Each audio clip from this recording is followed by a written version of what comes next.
Hey everybody, it's Ayla, Wife with a Purpose here, coming to you live from my regular Thursday night show. I have a guest. The Carnal Conservative is supposed to be with me tonight, but he is running a little bit behind schedule. So I decided I would go ahead and go live and just have a little bit of maybe chit chat time with you, maybe start covering the topic with you guys there in the chat.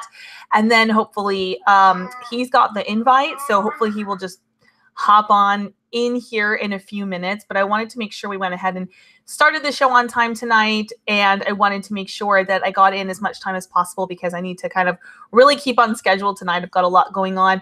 My bedroom door is open tonight. You might see children. My littlest guy has a runny nose, so he's not really going to be happy without mama, so he's going to kind of probably come in and out as he just did during the show, and I will have to take toys from him and, give him toys and take different things from him and put him on my lap and things. And he will probably want to nurse. So I will probably just turn my camera off. So if my camera is off, you guys know what's going on. So let me switch my screen view over here so I can see the chat. And so today's topic is about, I wrote it down as Occidental sovereignty because I'm trying to word things carefully. As we know, we've got some word police there at YouTube, and I just wanted to make sure that everything was above board as far as how I was wording things. But basically, we're going to be talking a lot tonight about the concept of an ethnostate. And it's very funny because it's such a controversial thing to talk about when it comes to, white people, European people, but it's not considered at all a controversial thing to talk about when it comes to any other people on the planet. And so, that's one of the curious things about this topic and why we have to word it. If I was going to talk about, making Wakanda a reality, I just really wouldn't have to, adjust my wording at all. I could talk about a Black ethnostate all I wanted. But so Carnal Conservative is somebody who contacted me, and I'm not exactly even sure I have no idea what his positions are. I don't know if this is a discussion or a debate, but once he gets here, but he wanted to talk about how to achieve an ethnostate. And so this is one of those things where we have to talk about, I would hope that we would first define what an ethnostate is. I think a lot of people are confused about that. I think a lot of people confuse that and thinking that it's some kind of like pure Aryan, Bavarian phenotype, Nazi utopia or something like this. And not at all. Not at all. I mean, an ethnostate to me just means a homeland for white people. I mean, that's all it means. The same as it means for Japanese and Nigerians and, Venezuelans and everybody else on the planet. So hopefully him and I can define some terms and we'll talk about it. I'll wait a few more minutes and see if he gets here. He's only about 5 minutes late at this point, so it's not too big a deal. And then if he's just going to be very late, I'll just go over my talking points with you guys there in the chat. But until then, if you guys have any questions you want to throw up in the chat, we can just kind of chit chat here for a minute, leading up to the Carnal Conservative coming on with us today. So let me look through here at the chat. James Edwards says, we love you. How was your day? I actually had a really great day. Thank you. It's super cold where I am. We had some really warm days, and then now we've got, we had a little touch of snow. So we've got that, almost spring wind where like the wind chill factor is like -11 and it feels like knives. So we've been hunkered down inside for 2 days for the most part, which I'm not loving because I was really loving being outside. But other than feeling a little cooped up because of this brutal cold wind we've got going on and a bit of snow flurries, I am doing really good. We're getting over a cold in our family. It's just kind of cycling through everybody, but it's a very mild one. As most of you know, I lost my voice last week, but the kids just have runny noses and it's been pretty good so far. So all good that way. Let's see. See if there's any other questions here. Lacey says, love your hair. Thank you. Yeah, I actually just had a little bit of extra time tonight. I'm usually rushing to end dinner and get cleanup going and then going straight into the show. And I had a little bit of extra time and I thought, what can I do that's fun? I'll do my hair. So thank you, Lacey. I appreciate it.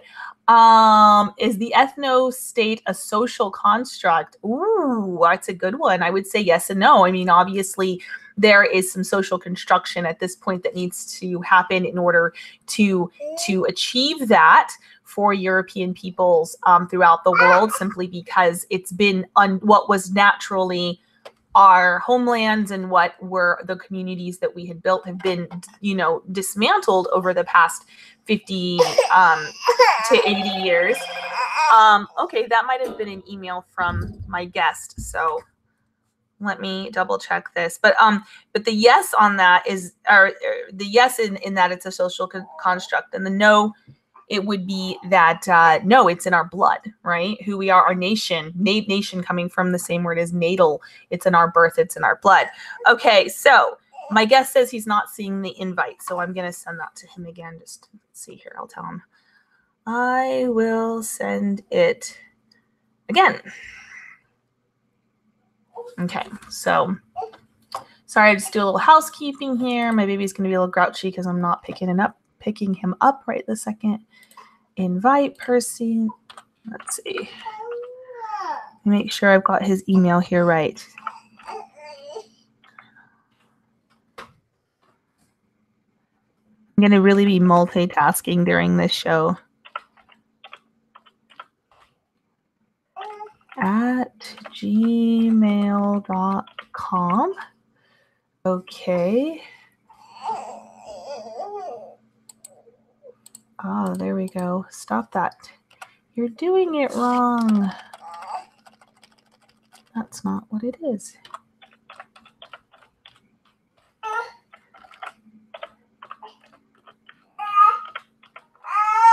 Oh, okay, there we go. There we go. Okay, so now I've sent it again. Hopefully he goes ahead and gets that, and he can join up with us here in just a second. Let me get back over here to the chat. Let me pick up my baby. Okay. He's going to kind of want to be in and out. And I think he's going to want to nurse here just a sec. So somebody told Lacey, hey, hail June Cleaver. I love it. Oh, that was Bruno, the European Doberman regular guest here. Oh, wonderful. We have a super chat. Church of Terra Santeria. How can we best mold society into letting us have all white clubs and condos, as I believe it's a good first small step towards the ethnostate? Yeah, I agree with that. One of the first steps towards helping our people and our current situation is that we need to be, we need to make sure that the laws in our country allow us sovereignty, everyone. And that goes, I feel, for African Americans living in America as well, should have the right to live in the communities that they want to live in, and they can afford to live in, and that they can build. And so that is an important first step, because right now we do see that the government interferes with people just flat out being able to live where they want to live. They purposely diversify white neighborhoods. So it looks like my guest is with me. Hello, can you hear me? How's it going? I can see your icon, but I cannot hear you. You still can't hear me? I'm not sure. Excuse me. Take a sip of water. Is it? Can you hear me now? Can you hear me? Oh, I can hear you just fine. Can you hear me? Nope, maybe not. Maybe we're having... Well, on my screen, it shows that my audio is working. I do not see the audio from you, so I will give you... Just give you some time there to set it up. I'll get back to the chat. Excuse me, guys. I still have a little bit of a dry throat there. But back to the Church of Terra Santeria's question, how do we do that? And I think that we need our men to be involved at the political level. Obviously, we need to be getting into things like city councils and places that make those decisions.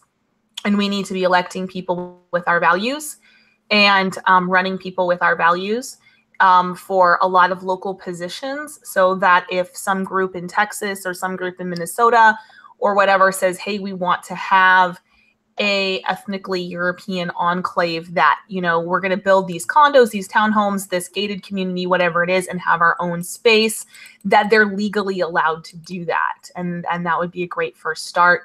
And so I think really, again, I think it gets back to the grassroots level. I think for us women, it's about having those discussions with other women and other families in our homeschool groups and our friendships on Facebook, on YouTube, the way that I do, and on Twitter, whatever it is, whatever platform that you have, to have those discussions and to help disseminate the information. And I think it's up to our men then to try to attain positions of leadership, even, you know, and just look at what is the next step up from where you're at. I mean, maybe even it's just getting a promotion at work so that you're, you know, now the boss, or maybe it's starting your own company so that you're now the owner and you have some more job security, so then you can run for city council, you know, whatever it is. I have a friend whose husband was a landscaper, and he went back to school and he got a degree to teach.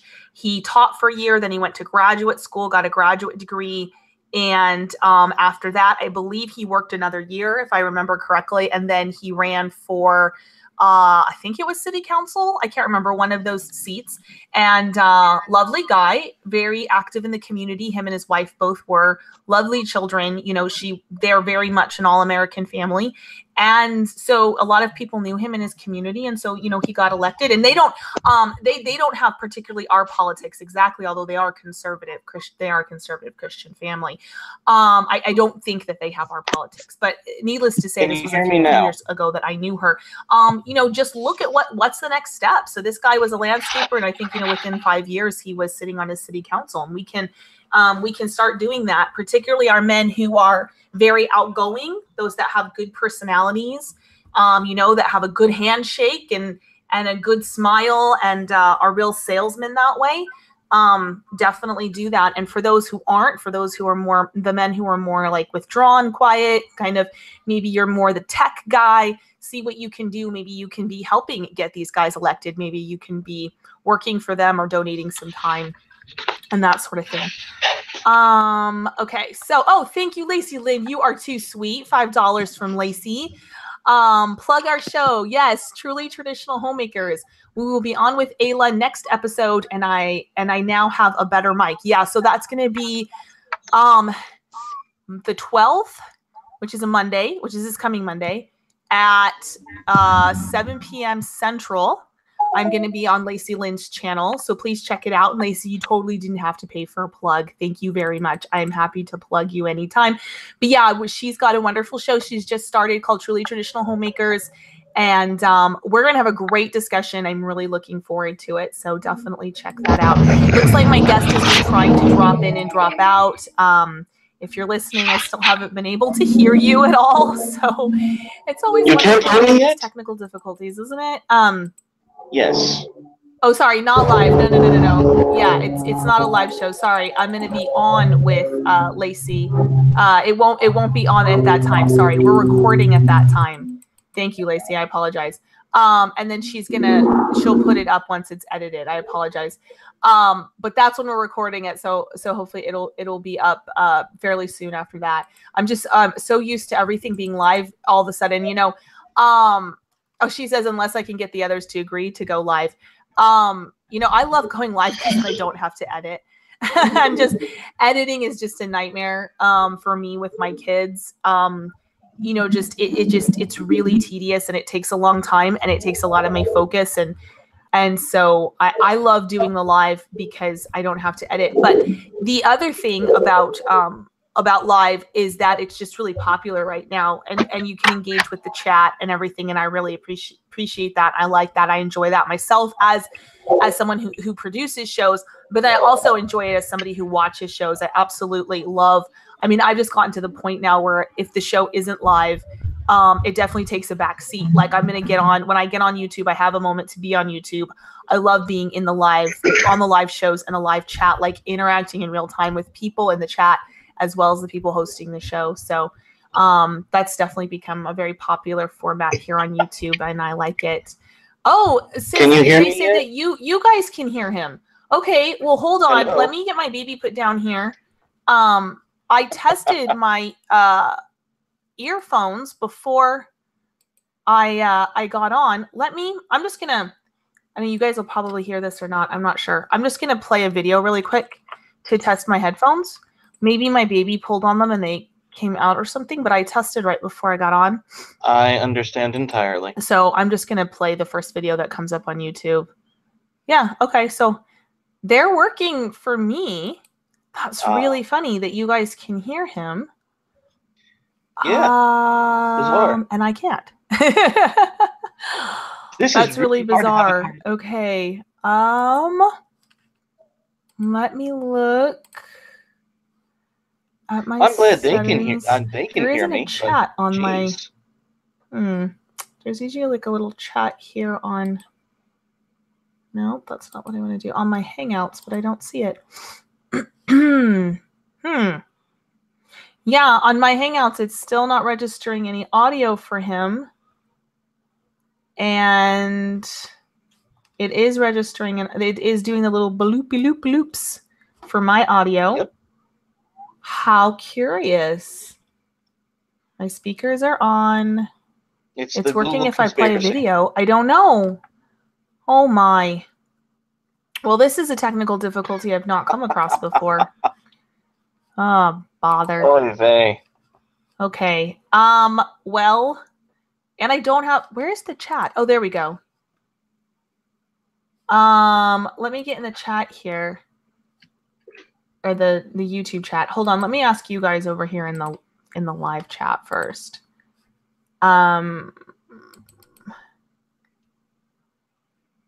Okay.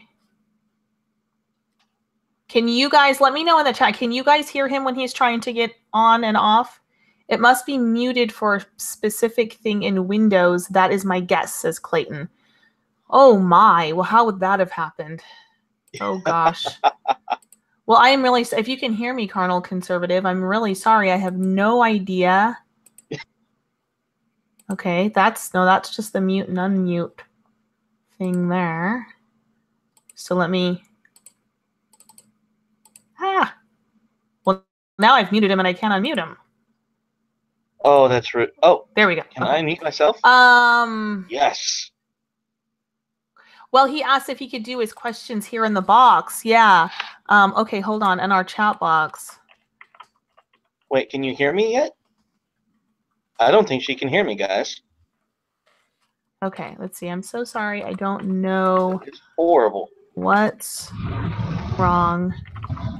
Sure, let's chat. People in chat, tell her I can hear her. I'm sorry, guys. This is going to be kind of a lame show.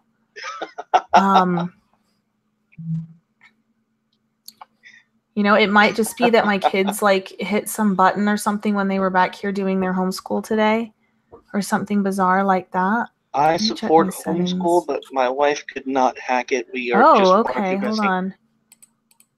It's saying, hold on. I think I might have found the problem. Okay. It's saying that there's no speakers detected on my Hangouts. I think Clayton, well, that would be a problem. So, like, for some reason, this isn't working, but then, like, my regular just audio is. Oh, you know what? Okay, here's how we test it. Okay, hold on. Okay, we go to YouTube. Are we good? In the same window that I have the Hangouts open. You guys get to watch me pretend to be smart for a second here. Now we play some random video on YouTube. No, it's still working. Hello? I can hear it. That is so weird. Speaker problem. Hangouts doesn't detect speakers connected with your computer. Without speakers, you won't be able to hear other participants. That is so bleeping bizarre. Okay, hold on. I'm just gonna like plug and unplug my headphones just really quick. Or maybe I could just even plug in my speakers. It might echo for a second, but then usually my mic adjusts. So let me put my baby down and check this out. Go ahead.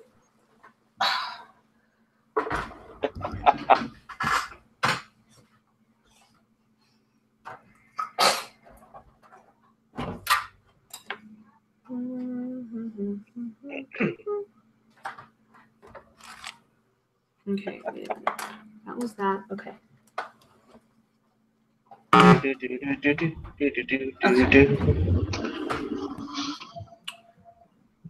Now let me check the settings. Nope, it still says speaker problem. What? Well, I know my speakers are working for sure. This is horrible. Oh, wait, I just heard a noise. Did it work? Oh my gosh, it worked. Okay, let me turn down my speakers though, because that's going to be way loud.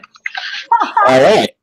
Nice. Okay, let me turn it down. This is so strange. I don't know why. It's still saying that I don't have speakers detected on my Hangouts, but okay. So it's Google's gulag. Welcome. Yeah, exactly. Okay, so alrighty. So let's go ahead and finally, let's get this show on the road. Yes. Well, thank you for coming on the show. And I will just, since I have been speaking this whole time, I will just let you come here and say what you want to say. Ask me some questions or whatever we're going to do. Okay. This is actually a hilarious story. I am an admin for the Liberalists on the Liberals page. It was kind of a group formed by the ideas of Sargon of Akkad saying we're going to be activists for classical liberalism.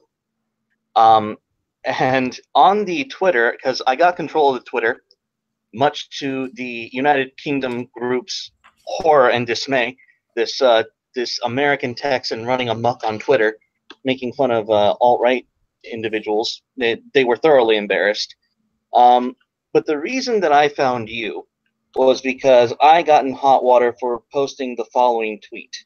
I will gladly debate the alt-right on the conditions that, and I'm listing qualifications for things that I want from the individual that I debate on, the ethnostate, and all this wonderful things. I say, 1, he is married to a white woman. 2, has at least 6 biological children.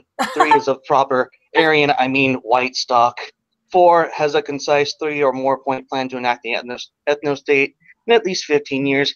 You don't need that. I'm just being an ass at this point. And 5, not a hypocrite cuck. Now, here's what I love about this conversation. I'm also a Mormon. I'm also LDS. Okay. So we have. There's not going to be a better level playing field to have this conversation, because you are pretty much all of these things. You live your principles, you live your values, you want others to have what you have, and that's awesome. You are my steel woman in terms of discussing the ethnostate, why it should be, why it perhaps shouldn't be, and just. My primary question that I sent to you first on Gab was, how would an ethnostate be achieved, and how would it be?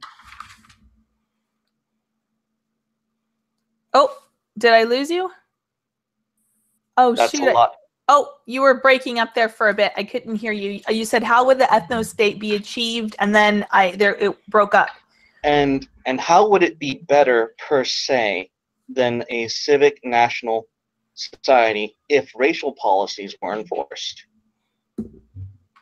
Okay, so let's clarify some terms here. Okay, so let's take the first question. How would the ethnostate be achieved? So how are you defining an ethnostate? Because I think that a lot of times what I run into just off the top is that a lot of people don't quite agree on even what that is and what that looks like. And so I might not even want an ethnostate by your definition of an ethnostate. Do you know what I mean? No, so and I agree with you. In fact, in a recent debate we had with alt-hype, no, it was either alt-hype or Cedarwood, but I believe it was Cedarwood who made the point that you're not technically an ethnostate unless you're like Israel and you have a racial quota for a certain group. I'm not sure if that's what you're advocating for. Okay. Well, I sort of am in a way. I don't know about a quota per se, But he says 80 or 90%, and I'm like, well, that's pretty damn high. yeah, well, I mean, I guess, yeah, then I guess I would qualify in those terms, because I would definitely want between 80 and 90%.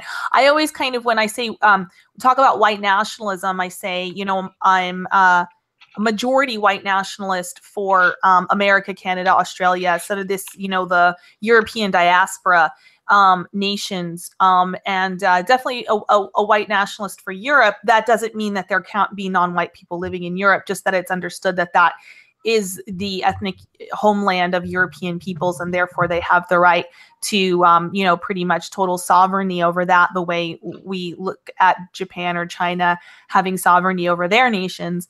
But then, yeah, I understand that for places, again, like Australia, Canada, America, that those are different, a little bit different, in that they were not originally established as exact, you know, they obviously aren't an ethnic homeland for white people, but they were established. What's really strange is we want to say that America was an ethnostate in the 1950s, or up until the 1950s, despite the fact that we, of our own volition, immigrated migrants from Africa for the intent of slave labor. You can't claim that you want an ethnostate and have a lower class of people without it biting you in the ass later. That's just that's a historical truth. Even in we see this happening in South Africa, but that was, you know, it was reversed. You had a majority population of blacks and a minority of whites, and so that happened a lot faster. It happened slower, and it's happening slower in America because, you know, the blacks were still a minority population, but the same racial policies are still being just as disastrous. In other civilizations, for example, even in Viking culture and in Roman law, there were no racial policies.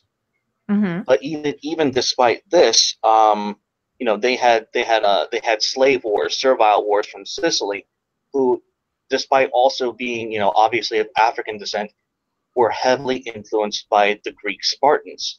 So the more in history I look for these arguments, the less and less I see race being a factor, even though on the macro scale it seems to be. Well, yeah, that's definitely a good point. I think that when we're looking at something like that, and I'm obviously a huge advocate from observing history and learning from it and applying that, what seems to be inevitable realities from history towards the future. But then also what we're looking at when we look back at those nation states also is that we live in a time of different transportation and different interaction on a global level than obviously they had.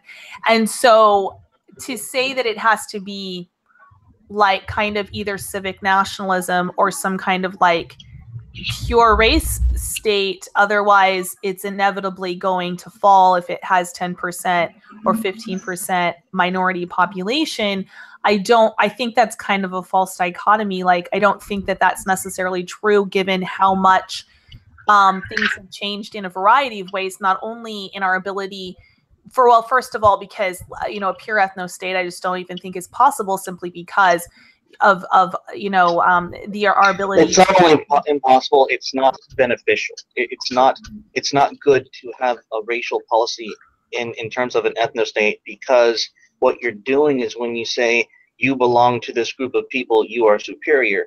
You're in essence telling someone. Do you think that the Japanese are saying they're superior? But let me continue. Okay. Oh, absolutely. In fact, and I think it's either Japan or no, it is Japan.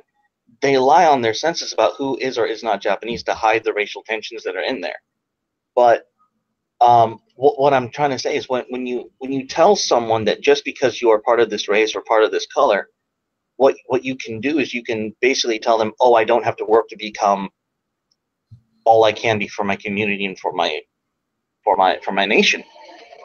You have to give them an individual incentive, which is what the liberalists are all about. We are about the individual. Right. But has that been historically true? Because I would argue it hasn't, because for the most part of human history, we have been incredibly racially segregated. If you went back to England 500 years ago, you could live your entire life and never see somebody who was not a native, ethnically Anglo-Saxon British person in the small villages people grew up in. Yet those people, the British in particular, rose up to build an empire that conquered the globe. So I don't think that having a pure ethnostate would necessarily diminish the individual drive. In fact, I would say in a lot of cases, fighting for a nation that you feel very connected to, not just in terms of ideas, but fighting for somebody who's literally your family, even on a genetic level, which I think is something that was implicitly understood, not the genetic part of it, but it was understood your nation was your family back several hundred years ago. And now we have the genetics to show the interconnectivity and the familiarity genetically between racial groups. And then we can say so whether we're looking at it in a traditional sense or we're looking at it from a scientific sense, to say that, I am fighting on behalf of my people, my country, my family, just as the Bible actually tells us to care for those of our household. Then I think, and also for the stranger, you can achieve a lot of great things. I don't think that you need to have a hyper individualism. I would not disagree with the from the stance of history, but what I would say is that the history of those nations, like Britain, who spanned the world, is, well, let's just say the EU fucked them over with immigration. We're going to start with that. Mm-hmm. But in terms of integrating other races or having more exposure to that, I think it's clear to see that in recent times, the advancements of technology have changed that dynamic. Mm-hmm. To the point where it might not be so. We might want someone from a foreign country who's not from our family, but who will serve us better as a nation, or not even as a nation, just an. Oh, you're breaking up again. Hello. Approach. Oh, Hello? okay. I missed the middle part of what you just said. You cut out again. Well, all I'm saying is not just the nation saying that they want some specific individual, but maybe a private company saying, yes, you are valuable. We want this person over here. Yeah, that's why I'm saying that I think going forward that the best idea of an ethnostate would be a racial majority that allowed for a racial minority, as long as that racial minority understood that the culture, the language, and the customs in that country were going to be that of the majority and not demand special privileges and special rights based on their uniqueness. Okay, so here's our impasse. We agree that having a strong community, a strong sense of family and nationality is important. The question with ethno-nationalism is, where do you draw the line? Do you draw the line at a certain set of genetic factors from 23andMe, or do you just say, this is our society, this is our home, these are our rules? Because if you say these are our rules, that's civic nationalism, regardless of whatever the genetic composition is. Mm-hmm. Well, because, go ahead. Sorry. Because my whole deal is, if we as white people establish a rule of law that we expect to be honored, our sin is not letting people in and wanting to kick them out. Our sin has been letting these people in and not holding them up to our values. Well, definitely, I would agree with you there. I would say that's still civic nationalism. That's still civic nationalism. Well, I would ask you, would you consider the Amish and Old Order Mennonites to be in and of themselves like an ethno group, or would you consider them to be a civic group? Oh, they are a civic group. They are not united based on the color of their skin. They're colored based on a religious belief. Yes, but then Yeah. Okay, go on. Oh, sorry. So they kind of say this is our space and these are our rules and this is how we live our lives. Now, are there any Black people that convert to being Amish?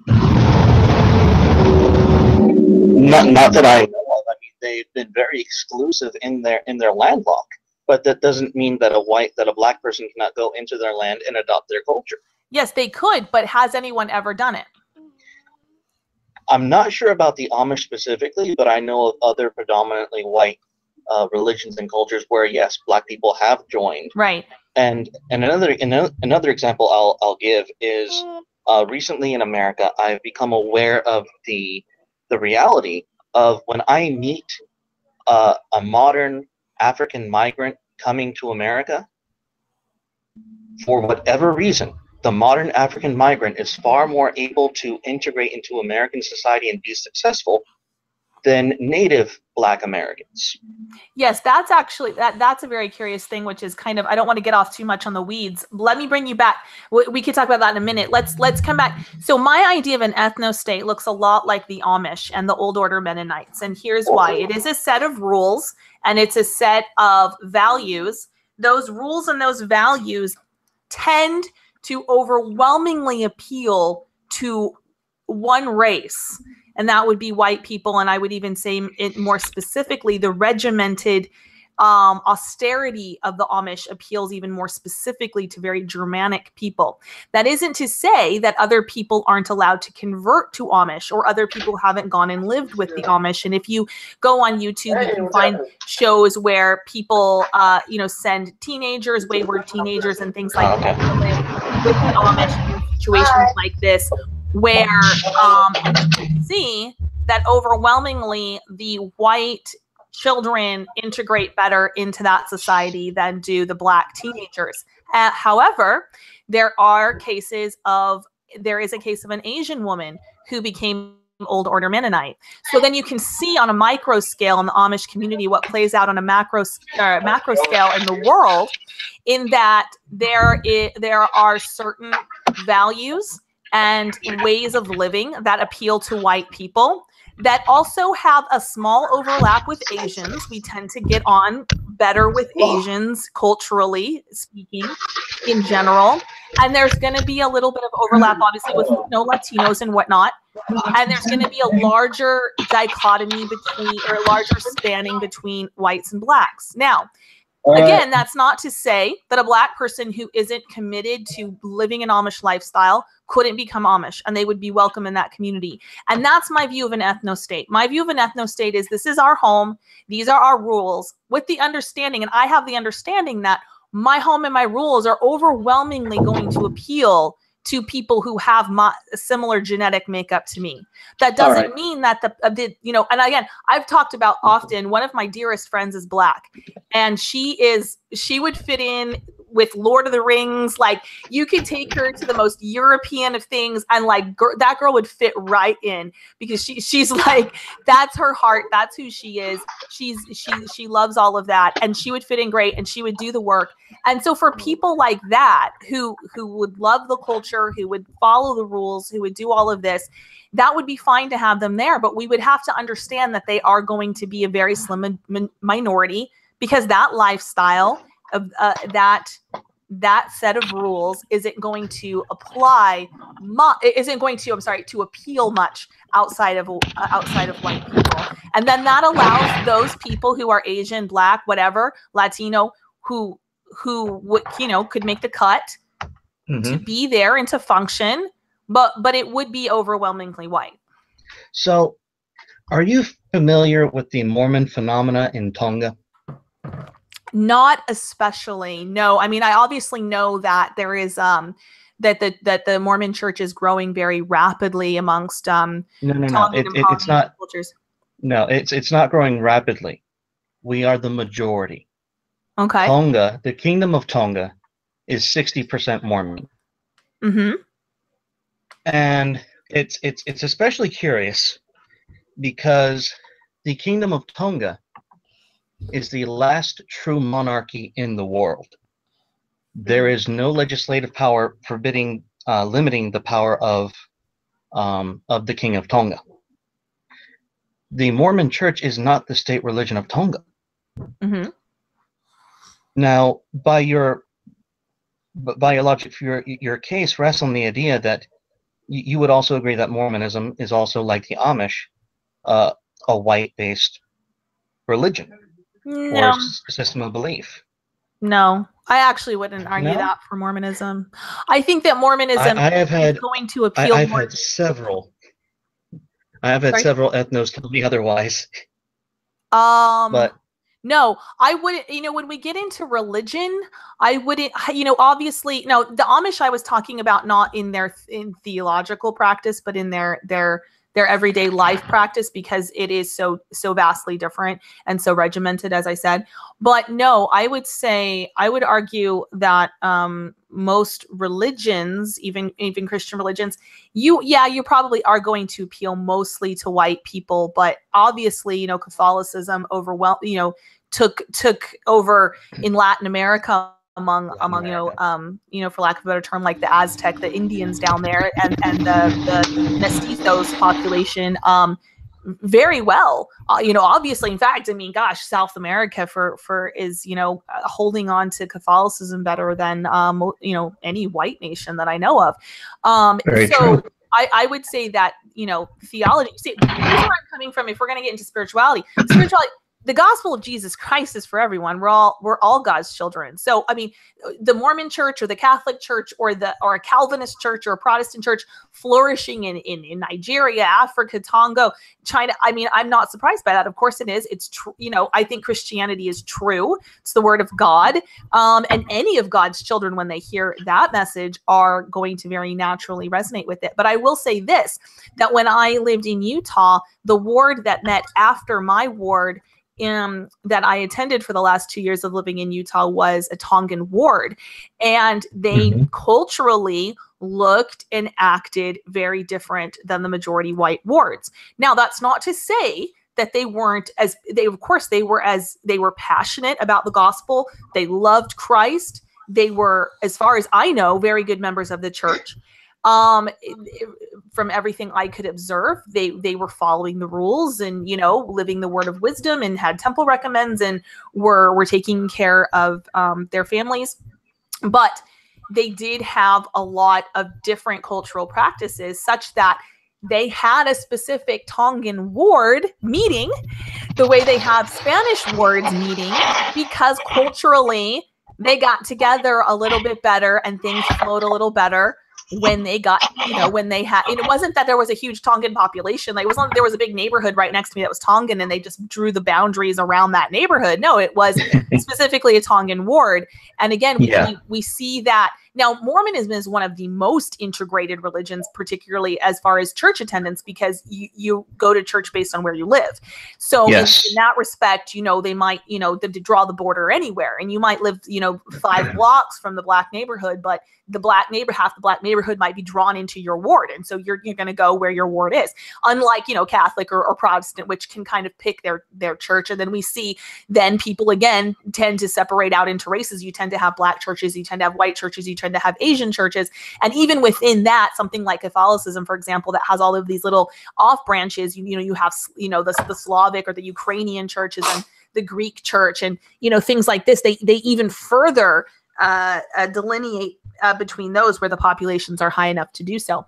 And, in churches like Catholic churches where maybe there's, a very small population, they're Greek and Slavic, well, they'll all go to church together until the population grows. And if the population grows amongst the Greeks and Slavics such that they can, bifurcate and form their own parishes, they tend to do that. And they divide again along ethnic lines. They don't divide around geography or any, what block they live on, or who works where, or any other any of those sorts of things. All right. Okay, so I don't know where to go from here. I guess my question is, I want to understand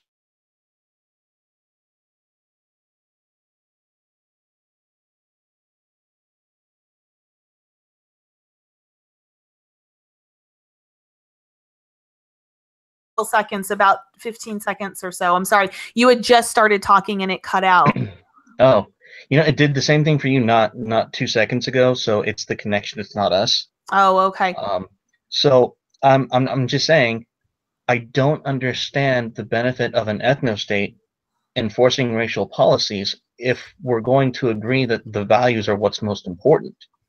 Well, but we're trying to go towards the same goal. I right. just think that we're seeing two different causes as suspect, if you will. Okay, well, I think this is where you and I are kind of not agreeing on terms of what an ethnostate is in the first place. And I can't speak for anybody else that's an identitarian or anything. But for me, again, the ethnostate is very much like the Amish in that we say this is our land, these are our rules, this is what we are going to do and not do, this is what we're going to enforce and not enforce, with the understanding that those rules are what happen to make white people feel the most comfortable and appeal to white people. And again, we'll understand that there's going to be black people like my friend who is going to integrate into that kind of a lifestyle very well. There's probably going to be people from India that would integrate very well, but they're going to be a minority, and they're going to live in a nation with the understanding that this is a white culture, that our values and our systems are what they are, I guess. I mean, for lack of a better term, they are going to be the system that benefits and appeals to, well, I shouldn't say benefits, but I should just say appeals to white people. And that is going to, it will naturally preserve white people, which is something that I'm very concerned about, given that we used to be 30% of the population and now we're 7%. And it also gives us a place to live where we feel like we have a compatibility of cultures. And, particularly for someone like me, I'm raising children. I want to be able to send my kids out the door in my neighborhood and know that the Muslim guy down the street isn't going to think my 5-year-old daughter is on the market as far as marriageability. Yeah, right. no, And so, no. right. And so again, if there's an Asian guy down the street, if I'm living on a block of 10 people, 9 of us are white families, but the Asian guy or the black guy or whoever's there understands that this is a white culture and we are what, these are our values and our systems. And, we don't have child brides. We don't have anything like this. Then, understood. There's another problem though with that. And the problem is with actually white people. There was another, Cedarwood did a debate with Academic Agent, and they brought up this very interesting phenomena with white people. White nations with high IQ also tested very highly with high trust, meaning that they were accepting of other nations and other cultures and other ideas, and they were very open to them. And that is, and there's a reason why that correlates with high IQ. Because you're more easily to adapt and innovate and create, and that's truly the mechanism combined with IQ that made us, the British Empire expand and the American economy boom was that combination, and just our drive towards individualism and just exploration on those ideas. The reason why it's detrimental to an ethnos or an ethnostate or something where white people are supposedly looking out for themselves is we're going to take the path of least resistance when it comes to benefiting ourselves. We're not going to do, like, for example, I'm not going to say your definition of an ethnostate. I'm just going to say those ethnostates which were described earlier. I think that your definition of an ethnostate is not that different from my definition of a civic nationalism. It's not that different. In fact, if you were to go back to the history of classical liberalism, that is technically a predominantly white philosophy, but it was equally applied to everyone for those living in those nation states. And it was those principles and values that made those states flourish, regardless of their genetic composition.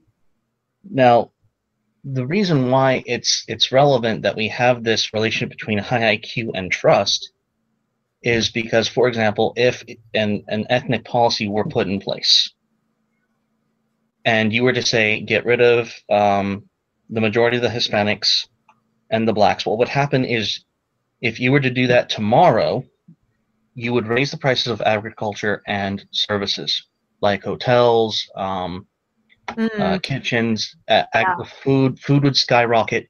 And yeah, within 5 years, I don't agree with that though. I understand you don't, but some Yeah. of the other people on your side, Richard Spencer, Alt Hype, Cedarwood, they do. And they say if we implement this tomorrow, it'll be for the greater good. And what they don't understand is that white people in and of ourselves will revolt it. We will turn it away because it's not in our own personal best interest to do so.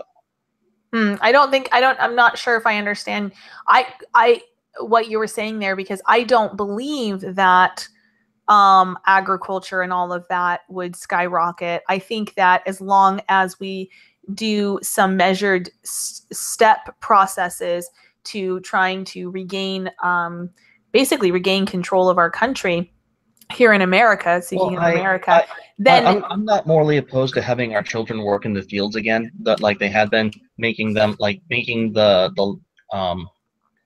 what's landscaping a summer job, like right. having that used to be a kid's job. That used to be some poor kid's gas money, his allowance for the week.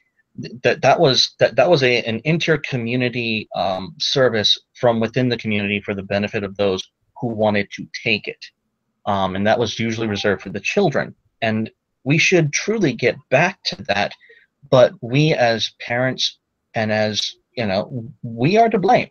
We are to blame for letting that slip through the cracks. We would rather resource it to someone who knows what they're doing rather than teach our own children what hard work is. Oh, I agree. I think that's our responsibility.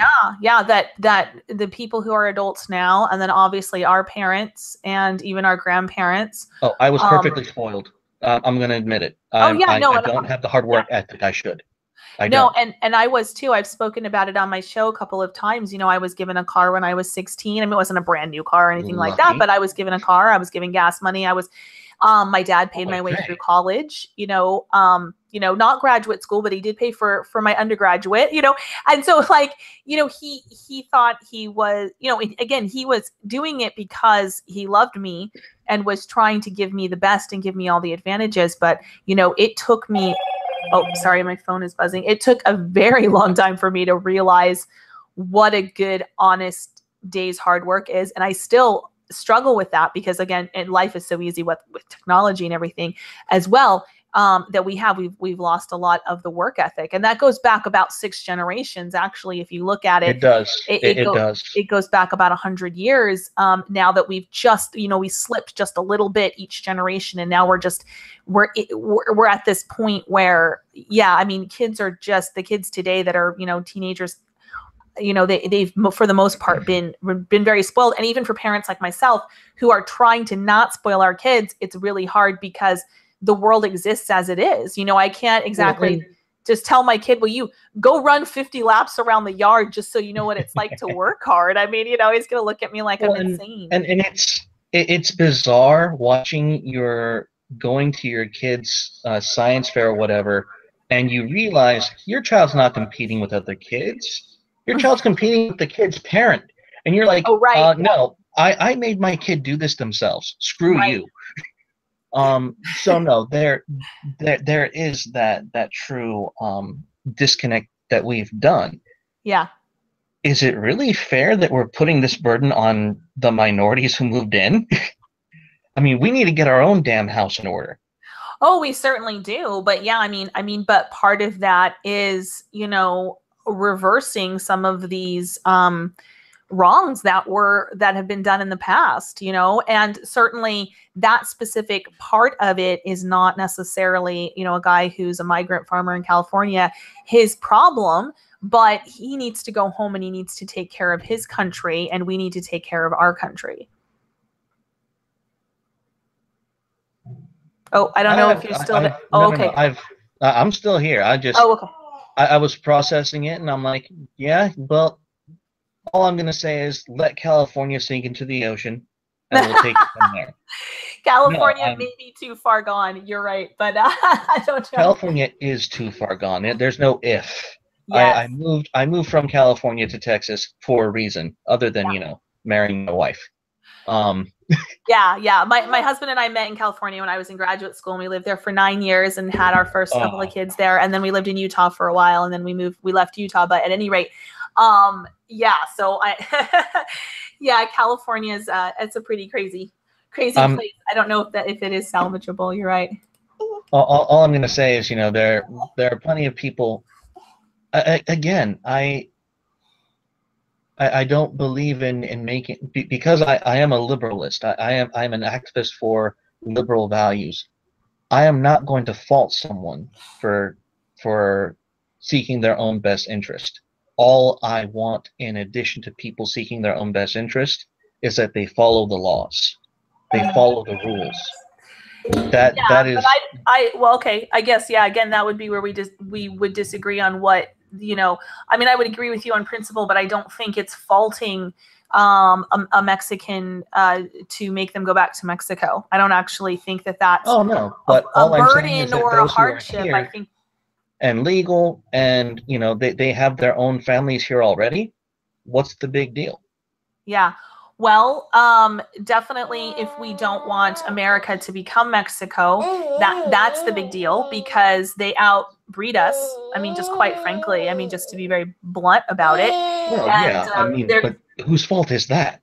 Oh, definitely. I'm not saying it's not our fault. That's why one of my policies that I would implement in achieving, I guess, for lack of a better term, what might be termed an ethnostate for this debate would be to promote traditional family values again amongst white people, so that we have a high birth rate and that we have more functional families with fathers in the home more consistently, and that we would do that through equal and fair access, because I do believe that it biologically and spiritually, that's the natural way that most people want to be. The overwhelming majority of people want to get married. They want to have several children. They want to have that lifestyle. And if we allowed, if we pass bills like, shall not censor, and, access to free speech, if we get social media and other platforms to be seen as public squares and utilities and allowed free speech, then we wouldn't have to make government policies. Even we would just promote basically the things I promote, which is what I call trad life, traditional values, and a lot of white people would naturally and freely want to adopt these values if given the chance to. And I think one of the things that we see right now is that. Here's my question then. Yeah. Here's my question then. Let's say we are completely successful in implementing the values that you seek to have in America and for our country. Even so, would America be a successful ethnostate? Successful by what definition? What do you consider success? A successful ethnostate in the regard that we are focused on a majority white population. Oh, would it, if we implemented everything that I would want to implement, would we be a majority white population? Is this what you're saying? Yes, I believe so.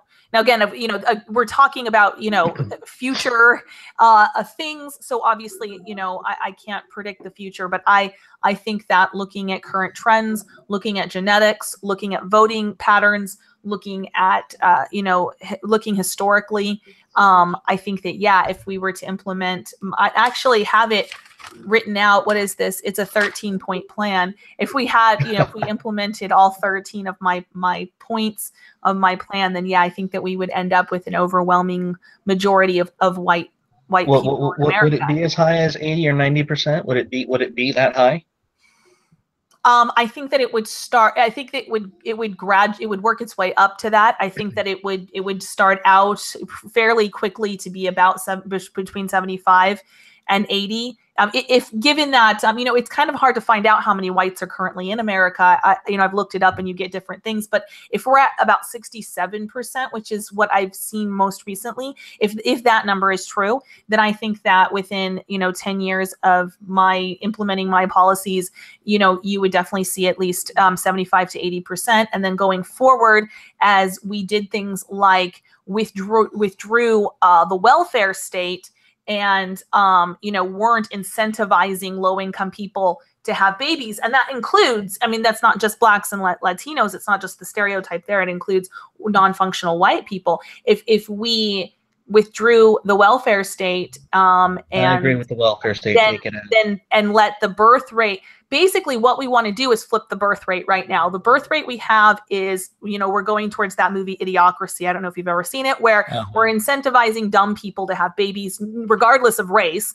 We're incentivizing all the dumb people in our country to have a lot of babies, and we're de-incentivizing smart people to have babies. So we need to get that flipped around, and then that is going to come out, because I mean, I do believe in race and IQ. Again, there are exceptions, but in general, whites do have a higher IQ than other populations. And so if we did flip it to where more competent people were having more babies, then that's going to equal more white people. Yeah, the problem with those that 65% white stat is, you know, that at least 20 to 25 to 50% of those stats are Hispanics.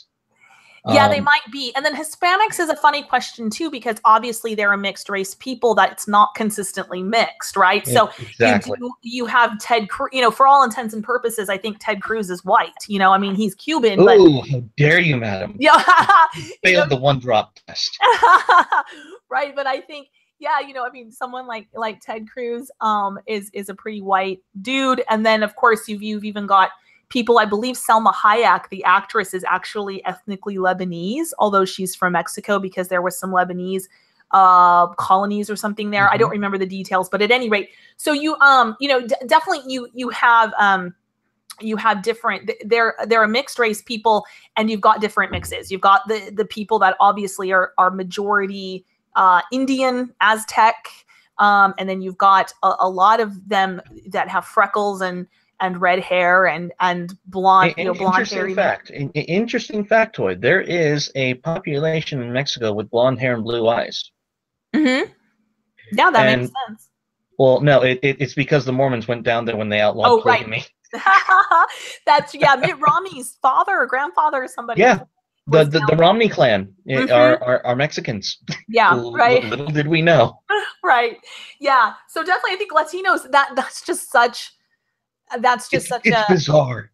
It's bizarre. It's a different thing. It's a different thing. So you do have ethnically white Latinos, and then you've got people that are a mix, but they're majority one or the other. And then you've got people that are almost exclusively Indian, like, you know, that have, you know, still living up in the mountains of Peru or wherever. So that's a more complicated thing.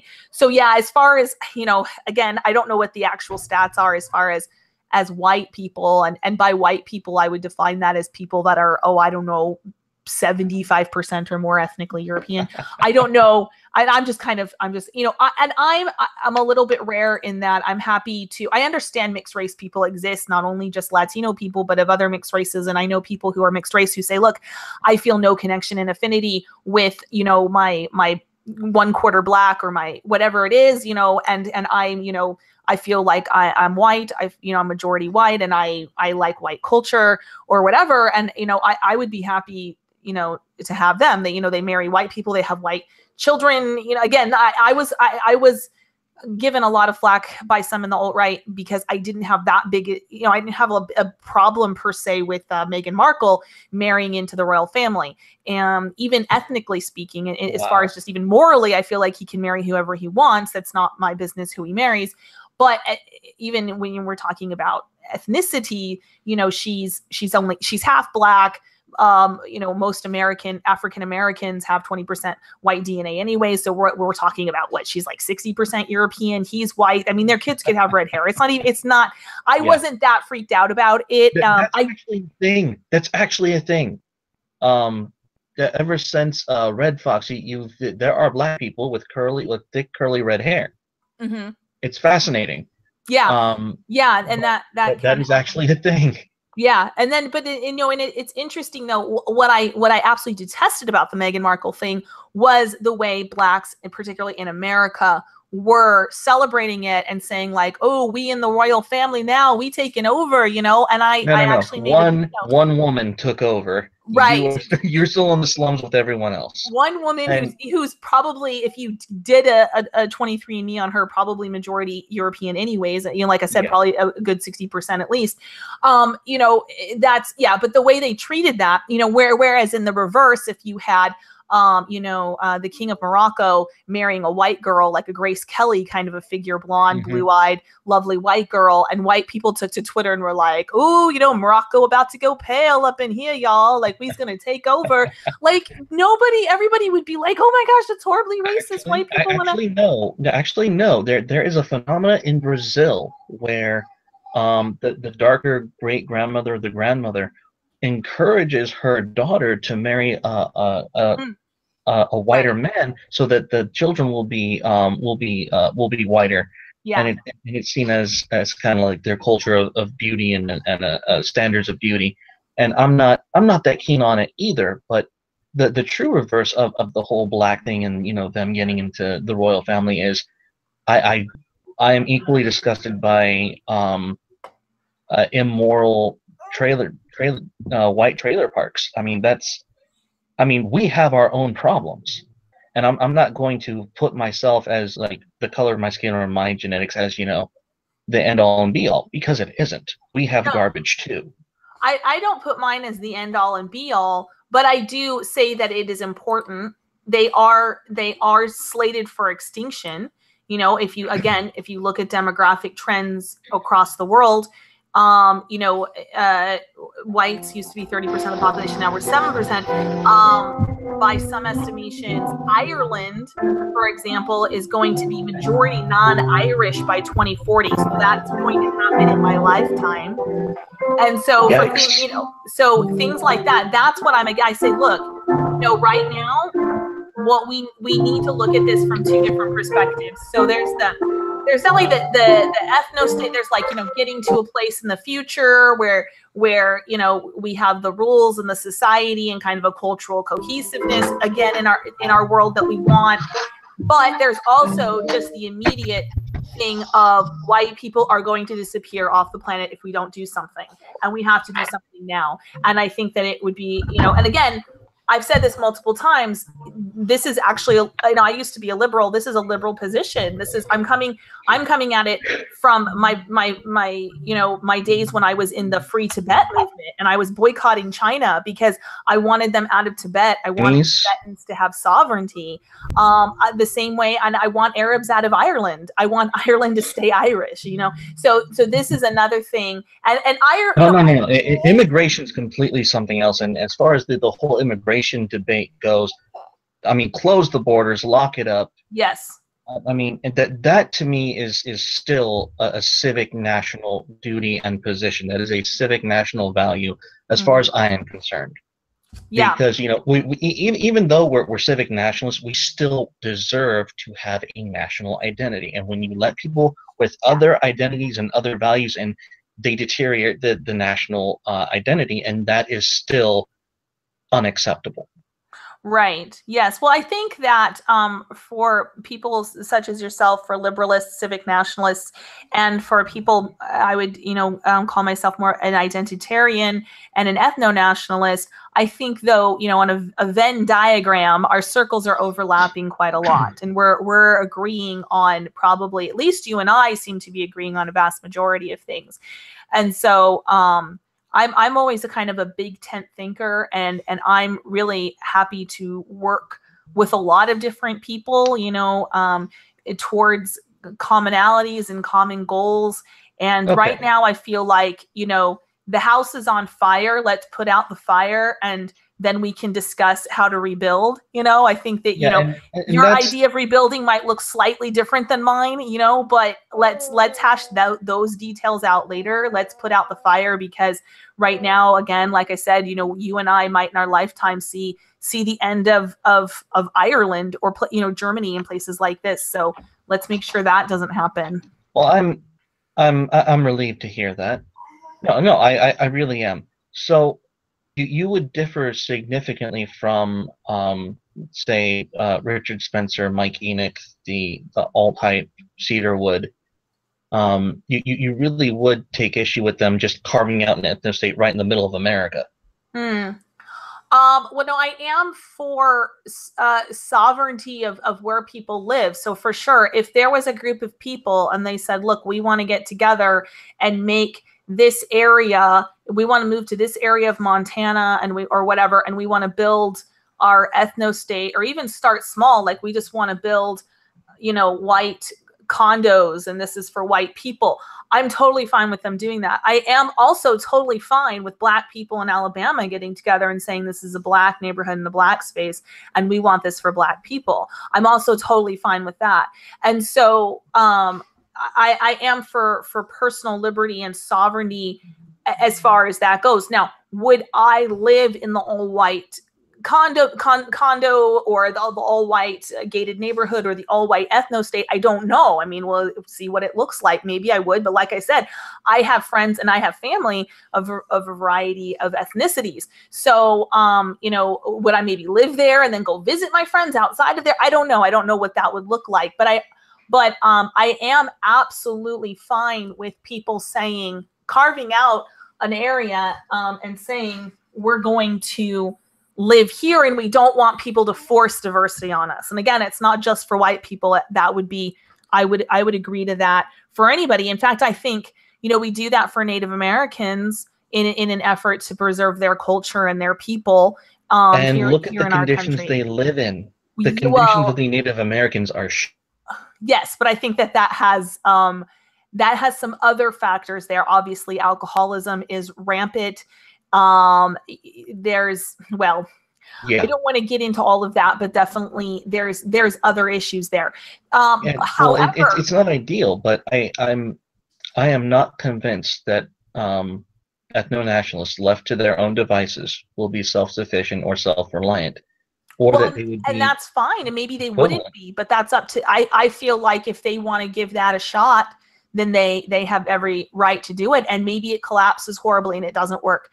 And maybe it's wonderful and it thrives and it works wonderful when they're putting people on Mars. I don't know. It could go extreme in either direction, or it could be kind of somewhere in the middle. On Mars. Yeah. So I don't know. And again, all I can do is kind of look at current projections. I can look at history and kind of try to extrapolate things out and look at it. But I definitely, again, I'm totally for the sovereignty of the sovereignty of God's children to preserve themselves. And that I come at that from, again, a global perspective, in that, Japanese people, tomorrow, we're never letting another non-Japanese person migrate here, and we're kicking out Black Pigeon Speaks, or whatever, okay, it's your place and you have that right. And again, if Richard Spencer and Mike Enoch took a group of people and carved out some space up in Montana or again, wherever, I just say Montana because I know that he lived there and has family there, but I'm just using that as an example. But or if they took over a little area and say this is our area, whatever, and that has been tried before. Nietzsche's sister tried that with her husband. They tried down in South America to create a white ethnostate about 100 years ago, and it didn't work out. No. Now, there's a lot of reasons that it didn't work out. It could have, the reasons could have been racial, but they could have been other things. But I don't think it was wrong of them to try, and I certainly don't think that it's wrong of Spencer and Enoch and those guys to try if they wanted to. I think that's fine. No, let them try, but just try it away from the strongest nation that's been ever built. I like the values that built this nation. Mm-hmm. I love those values, and I will fight for those values. I do not agree that those values should inherently favor one race. Those values are made to promote those who live the values. Mm-hmm. Well, and as long as those values are being lived and exemplified, whoever the strong emerge that practice those values should be rewarded. They should receive that that do merit and reward, regardless of what they happen to look like. The fact that most of them are white to me is just, happy coincidence. But they could be, like, for example, up until the New Deal, whites and blacks had a very comparable income and crime rate, actually, and they were also comparable for marriage. So I think that most of our problems are not on the surface ethnic. They are, in fact, in a problem of the values of our policies, which the New Deal brought into effect, which was basically the welfare state. Well, I would definitely say that had a lot to do with it, but I would also say that if you look at Africa, no democracy has ever lasted there. They have thousands of years of history, and they tend to favor a certain style of being, and they tend to create a certain absolutely society. Right. You're absolutely right. Yet those Africans who today are successful in migrating here to America are more successful than the Black Americans who are, for all intents and purposes, ethnically American. Yeah. Well, and I wouldn't want to cause a brain drain. Now, see, this is another problem with with focusing too much on with not okay, because I think that there has to be a middle ground there on declaring that that we are wanting to preserve whites and white people because they're worthy of preserving, and if we don't implicitly do that, then they're going to go extinct. And then there's also the idea of setting up rules that do allow for some minorities, but we know that are overwhelmingly going to favor white people. And then there's the idea of those minorities, though. If we're allowing just anyone who kind of like just an IQ test or something like this, and well, if you have over 130 IQ, you can come to America. Well, then that takes all of the high functioning people out of Africa. It takes all the people capable of changing and evolving the nation and bringing them to ours. And you can argue that that's not fair, and I would agree with you. But what we need to first decide is whether or not all the people that we're taking are truly those of that kind of caliber of IQ. We might not be taking people over here on basis of IQ, and I'm fairly certain we're not. We're still in the Obama Clinton era diversity lottery. Oh yeah, we're not right now. I'm just saying a hypothetical future where we. No, I mean right now, just the diversity lottery of the African migrants who come here are outperforming the native blacks who are here. That is a testament of virtue over genetics, in my view. Maybe and maybe not. I think that I would need to look into that further, because obviously if you have, again, a high percentage of Nigerians or Ethiopians coming over, they tend to have higher IQs and higher functional societies than people in the Congo, for example, or Somalia. If I recall correctly, I'm trying to remember the nation. The gentleman that I met at work. I used to work security. Actually, I worked security for the stadium that the Cowboys practiced in, the new Dallas Star. Mm-hmm. He came from a bordering nation of Mauritania, where it's the nation with the highest percentage of slaves, like Northern Africa kind of nation, somewhere where you would never suspect someone with high IQ to come from. And he by no means was a rocket scientist, but he was one of those chosen to come over.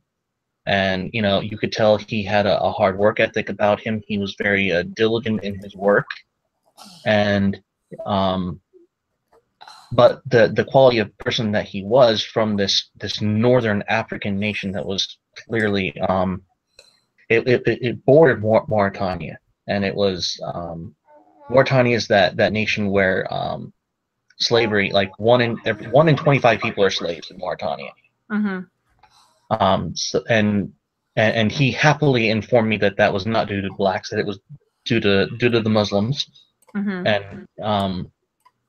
And I suddenly realized, yes, okay. So we need to validate these claims or these suspicions that we're taking those with high IQ, or that where they're from nations known for high IQ. That's not necessarily the case. We don't know that. No, we're not doing that currently. I don't know if we're doing that currently as vis-a-vis the African migrants. Like I said, I don't know what's going on there. But we do have a super chat. Jilly Storm 499. Thank you, Jilly. And she says, Spencer says use race as a sole proxy, not vetting, because at the end of the day, 97% of approved people are going to be white, and it saves you time and money just to say it's an ethnostate. Yeah, and I think that there's some truth in that. I would also say that one of the issues with bringing over people from other countries into America, whether or not they have high IQs or they don't, or diversity or whatever, is that our ancestors sacrificed everything to come and to build this country and create it. And they were very explicit when they said that they built it for themselves and their posterity. And people from Nigeria, people from China, people from Mexico are not their posterity. And I do think that there is an element of honoring the system that our ancestors created and what they wanted in when we're talking about immigration and who we allow in the country. And on that note, the majority of Americans are not descended from the founding fathers. We're not. They're not the descendants of the original Pilgrims or those who participated in the Revolution. And, well, I mean, that right now, that might be true because like we just said, whites are what, 67, 65%, and maybe there could be up to 20% of that being counted as white could be Latino. So I haven't heard that statistic before that you're saying, but even if it were true, obviously currently that makes sense because we might, depending on whether or not that 20% is Latino and what they're, whatever, then we might be looking at a white minority in our country right now anyways. So that would make sense if the majority of Americans wouldn't have founding father Mayflower DNA. Yes. But I don't think that was all. I don't think that was necessarily always the case if you went back 100 years. Well, yes, but the case is most of these people being brought over could ostensibly be presumed to serve those who are the descendants. They're serving the successful, the capitalists, the old money and the new money of our economy. That's who they serve. That's the reason they're being brought over here. I hope, or I would certainly, that would be my ideal. It isn't. Yeah, I think they're being brought over currently just to as voters. I think that no, I'm completely against that as well. But that's an immigration issue, and again, I would personally relegate that still as a civic national issue. But the point is, just to say that we're here to preserve the posterity of the founding fathers is just too much of a stretch. I mean, I know one person personally that I know. No, make that two people in all my life that I know who are direct descendants of our founding fathers or those who fought in either the American Revolution, the Civil War, so on and so forth. Well, then you've met another one because I am. And I've met three. What I would say the reverse in that I very rarely have met a white person who isn't. So anecdotally, if we're getting out the anecdotes, I honestly, in fact, it was quite shocking when I was first talking to Lana from Red Ice Radio because her family immigrated over here from Russia, I think 2 generations ago or something. And I was like, whoa, really? Like but you're white. All the white people I've known just about in my life with very few exceptions, have been, they either trace back to, the Mayflower, the Revolutionary War, the Civil War, but all of the criteria that you just laid out. Well, I would say that if you were to actually, and go ahead and make a survey of this, I'm curious to know what results you get. But most of my experience is most people, most Americans are not, even white Americans, specifically white Americans, are not. Most of them are not related to the founding fathers or the two great wars, the Revolution and the Civil. I would imagine there's a population issue here, as far as are you a convert to Mormonism? My parents are converts. I was raised in the church. Oh, okay. But you were raised in the church, though, and so a lot of the people that you would be associating with, were they Mormon or not, or like the majority? Absolutely. The thing is, I grew up in La Puente, California. That's 20 minutes east of East LA. Okay, right, yeah. So I got to grow up where the old gangsters retired, and I got to watch the children pick up the business. Yeah. And that was fun. I'll be perfectly honest. I had a blast. Yeah. Well, I would say then I think I think it's a West Coast thing, and I think it's a Mormon thing to encounter a lot of white people who are not descendants from, again, those criteria that you laid out: Revolutionary War, Civil War, etc. I was born in Tennessee, and all of my family is from Maryland, Virginia, Tennessee, North Carolina. And I was not born in the Mormon church or any of that. I don't have any Mormon family. That I would say, even though I grew up on the West Coast, but a lot of my interactions, particularly with people that I would have known, it would have come up in conversation about their genealogy and where they're from.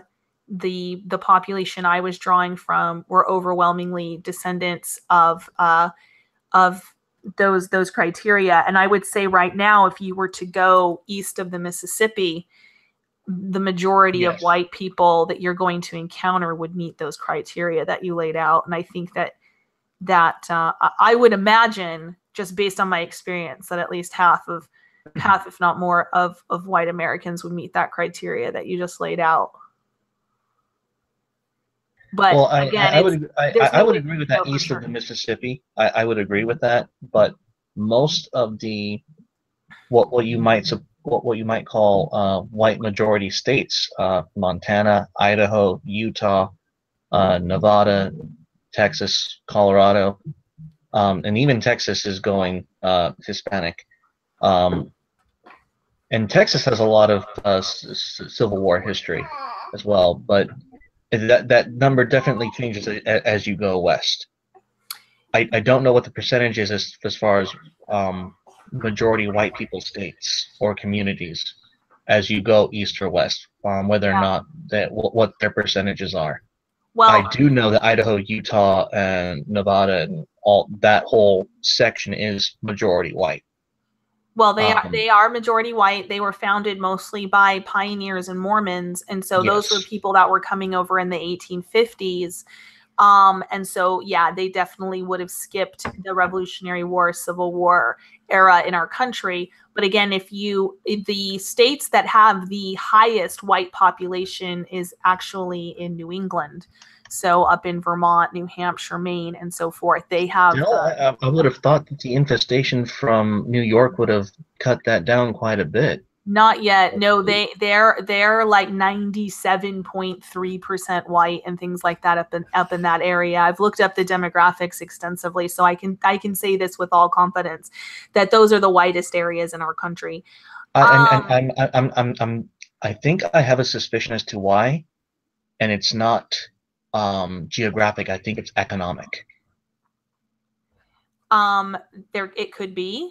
Obviously, those areas were settled by European people originally, and I think that one of the reasons that it hasn't seen a huge migration up into there is the weather, because to just honestly, non-white people don't love the cold. White people do very. It's not just weather. It's because New York gets cold. Well, yes, but then also, well, that's one of the factors. But I think another thing is the prices of real estate and the fact that they're small states and everything's already pretty much taken up. It's an old money environment. It could be. That doesn't surprise me. There could be a lot of reasons for it, yeah, but definitely those are the highest white majorities. All right, so I'm going to have to go ahead and wrap this up. I'm already a little bit over time, and but I just wanted to read a couple of things from the chat. Sovereign wrote, "White people don't have to legitimize their right to their own territories. We only have to decide we want it back, and the leeches will go. It's up to them how they go." Let's see. Do liberalists offer classes on condensing laughter? It hurts their cause. I'm not exactly sure what that means. Let's see here if we have any more. No one knows what that means. Let's see. Okay, I think that might be the only ones that were directed in general. It looks like.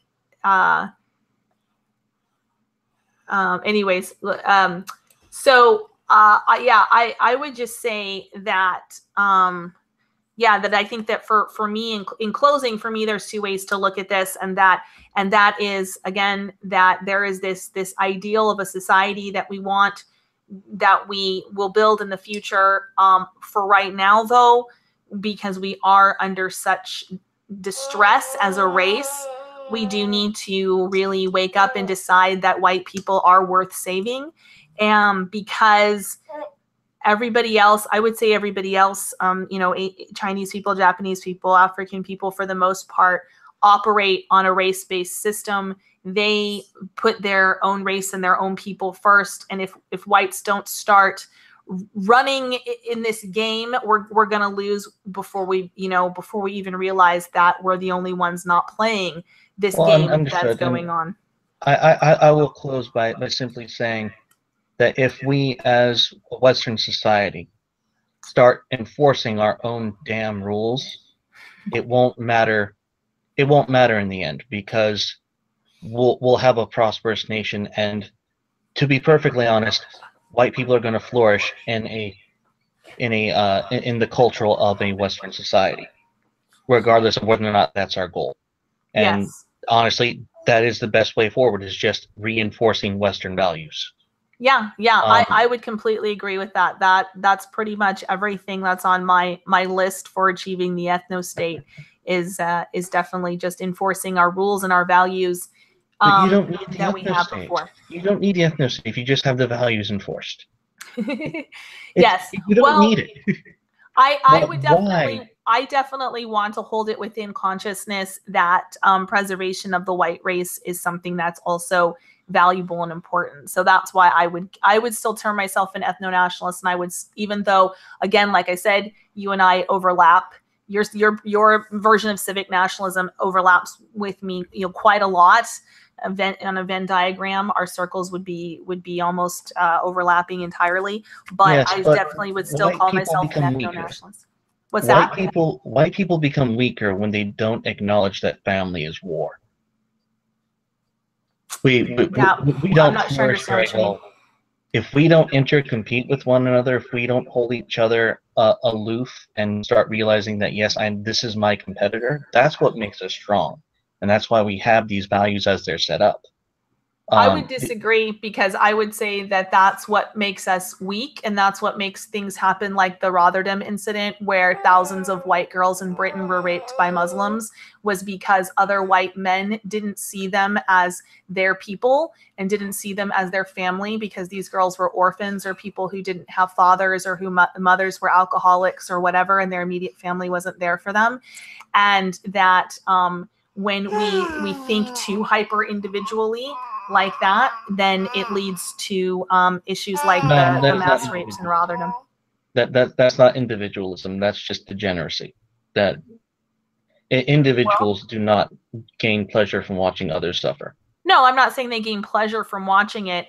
That what happens there is when feel like you're competing with your own people in your own community, that it's family against family, then that's when girls like that slip through the cracks and can be violated in the way that happened in Rotterdam. And I would rather see us grow strong as a nation because we work together and because we understand that we are a family as a nation, as a brotherhood, as an ethnicity, as everything else, and that we are working for the greater good of the whole community as well as our own families, because we feel that interconnectedness with our literal family being our ethnicity. I don't see the connection with white men looking away as girls are being raped as being that friction that creates that white men help create among themselves that increases competition and vibrancy. I don't see the connection. I see the connection because I think that, well, maybe I misunderstood what you said, but I think that when we are thinking about ourselves as individuals and we're not thinking of ourselves in certain collectives, then we... Oh, no, you misunderstand. When I say family is war, I mean within the confines of the family, sibling rivalry is healthy and acceptable. Mm-hmm. And it's that sibling rivalry with the values we hold that makes that has truly made the West the best. That is what has made us the powerhouse that we are. And we do need that level of individualism. I don't think that competition is what leads to men watching other girls get raped. That's completely... Well, I'm just saying that, I think that what I'm speaking to. Hyper individualism, if we don't see ourselves as connected to other people within our community, is what leads to things like Rotterdam, is what I'm saying. So that would be my fear if we're looking at our family and our nation in too much in a competitive manner, too much in this warlike manner, then that's when the child down the street is, becomes not my problem. Is what I'm saying there. That's what I would be worried about. Too much hyper individualism leading to, and I'm very individualistic. I mean, my ideal society would be very libertarian. It's just that I understand that that a libertarian society is mostly only appealing to and compatible with ethnically European people, and that's just a statistical reality that I have to deal with. As somebody who would want that sort of level of freedom. As I said, to me, that's a civic national issue. It really is. All right. Well, I'm glad that we agree on so much, and hopefully going forward, more people can agree, and we can start kind of trying to fix. There's a lot of different messes that our country, America, is in, and a lot of different messes that a lot of Western nations are in right now. So hopefully, however we get there, we can work together and try to clean up some of these messes. But thank you so much for coming on tonight. I really appreciate it.